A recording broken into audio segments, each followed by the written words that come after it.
Assalamualaikum, good morning guys. After mismo sa illegal na pag-aares kay PRRD, just a few hours ago nag-release po si Ma'am Sasragando Sasot ng phrase, "In Russia we trust." So hindi lang pala ako yung may ganitong opinion. So sa mga mamamayang Pilipino, as a taong bayan, what can you say po? Need yung reaction po ninyo guys.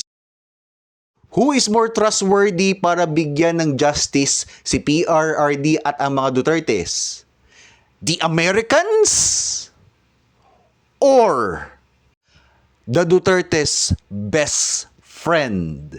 Or should I say, the only country na nagbigay ng weapon sa atin to defend ourselves without any condition except trust? Leave a comment down below guys.